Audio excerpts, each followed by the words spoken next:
Open your banking app right now. Not later, right now. Scroll through the last 30 days of transactions and count every recurring charge on that list. Most people who actually do this find between 8 and 12 paid subscriptions. The average person believes they have around 3. That gap between what you think you're paying for and what you're actually paying for is not an accident. It is a system designed by some of the most well-funded behavioral psychologists on the planet, built specifically to make you forget, ignore, and keep paying. And today we're going to pull it apart, because once you understand how it works, you will never look at a free trial the same way again. The subscription economy is now worth over $275 billion globally. That number didn't happen because people consciously decided they wanted to rent everything they own. It happened because somewhere in the last decade, businesses discovered something about human psychology that changed everything. It's cheaper to keep you than to find someone new. And keeping you doesn't require making a product you love. It only requires making a product that's harder to leave than it is to stay. Think about that for a second. These companies are not competing for your loyalty, they're competing for your inertia. And inertia, it turns out, is extraordinarily easy to manufacture. Here's how it starts. You sign up for a free trial. The platform asks for your card details up front, just to verify your account, they say. Seems harmless. You've already decided you'll cancel before it charges. But here's what happened the moment you entered that card number. Your brain filed this under something I've already committed to. Behavioral economists call this commitment bias, the tendency to follow through on a decision once any form of investment has been made, even a zero-cost one. You haven't paid a cent, but psychologically, you're already a subscriber. The trial period is then designed to be just long enough for you to forget about it, but not long enough to build a habit of checking. 7 to 14 days, carefully engineered. When it ends, there's no second decision required, no confirmation, no reminder. The money simply leaves your account. And most people don't notice for months. Now here's where it gets more uncomfortable. The forgetting isn't the whole strategy, it's just the entry point. Because even when you do notice, even when you see the charge and think, I should cancel that, most people don't. And that's not laziness. That's a separate psychological mechanism working against you. It's called loss aversion. In 1979, psychologists Daniel Kahneman and Amos Tversky proved something that turned economics upside down. Humans do not experience gains and losses equally. Losing something feels roughly twice as painful as gaining the same thing feels good. And subscription companies know this intimately. The moment you start using a platform, it begins building what psychologists call an endowment effect, the perception that what you have access to is already yours. Your Spotify playlist, your Netflix watch history, your saved projects in a software tool, your fitness app progress. The moment you consider canceling, you're not just stopping a payment, you're losing something that already feels like it belongs to you. So you keep paying. Not because the service is worth it, because losing it feels worse than the monthly charge. Here's a question worth sitting with. How many subscriptions are you currently paying for, not because they add value to your life, but because canceling them would feel like a loss? Most people, when they're honest, can name at least 2 or 3 immediately. Let's say you push past the loss aversion. You decide you want to cancel. You open the app. You look for the cancel button. It is not where you expect it to be.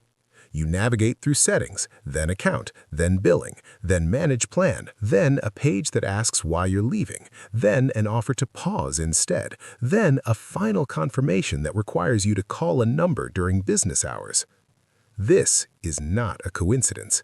This is called friction design, the deliberate engineering of obstacles between a user and the action a company doesn't want them to take. Research shows that when companies add even a single extra step to the cancellation process, a significant portion of users give up and stay subscribed, not because they changed their mind, because the effort of leaving exceeded the annoyance of staying. Every additional page, every "Are you sure" screen, every offer to downgrade instead of cancel, each one is a calculated bet that your decision fatigue will kick in before you complete the process. And the companies that do this most aggressively, the ones with the most deliberately confusing cancellation flows, are not the small players. They are some of the largest platforms in the world. Now let's talk about the move that locks everything in place: bundling. Get 15 services for one low price. The bundle works because of a specific psychological quirk. When multiple things are priced together, the brain cannot accurately evaluate the individual value of each component. It only sees the total versus the perceived total. And because the total seems lower than buying each thing separately, the bundle feels like a deal. But here's what actually happens. The average person uses 2 to 3 services within a bundle of 10 to 15. The rest are dead weight. Things you either tried once, never set up, or genuinely forgot were included. And now, canceling the bundle doesn't just mean losing one service, it means losing everything, including the 2 things you actually use. So you keep the whole bundle, for the 2 things. The companies understood this from the beginning. The bundle isn't a discount, it's a trap, and a generous one because it makes you feel like you're getting a deal while you're being anchored to a much larger monthly spend than you'd ever consciously choose. Here is the number that most people never calculate. Take your total monthly subscription spend. Every streaming service, every software tool, every fitness app, every news site, every cloud storage plan. Now, multiply it by 12. Then, multiply that by 10. A rough average of the years a working adult maintains this kind of spending. For someone spending $340 a month on subscriptions, which sounds high until you actually list yours, that number over a decade is $40,800. Not invested, not saved, not spent on something with lasting value. Paid to maintain access to things that will disappear the moment you stop paying. Now here's where it gets genuinely uncomfortable. That $340 a month, invested consistently over 10 years at a modest 7% annual return, becomes approximately $58,000.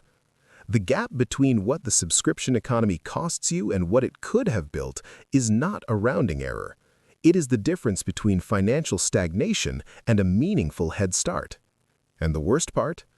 Most people have no idea what they're spending, because the charges are small enough, spread across enough platforms, billed on enough different dates, that the total never becomes visible in a single moment of clarity. That invisibility is the product, not the software, not the content, the invisibility. Here's what changes when you actually understand this system. Every free trial becomes a question. Am I willing to set a calendar reminder to cancel this in 6 days? And if not, am I willing to pay for it indefinitely? Every bundle becomes an audit. Which of these do I actually use, and what would I pay for just those things individually? Every cancellation friction becomes something you recognize for what it is, not a complicated process, but a designed obstacle that is legally required to end with your subscription canceled if you push through it. The system only works on people who don't see it. And now you see it. Here's what I want you to actually do after this video. Open your banking app, not tomorrow, today. Find every recurring charge in the last 30 days. Write them down or screenshot them. For each one, ask yourself one question. Did I actively use this in the last month? Not could I use it, not might I use it next month. Did I actually use it? Anything that fails that test is a subscription that is currently winning the psychological battle against you. Cancel it, not later, today, because the friction is designed to make later become never. The subscription economy built a $275 billion industry on the assumption that you won't do this. Prove it wrong.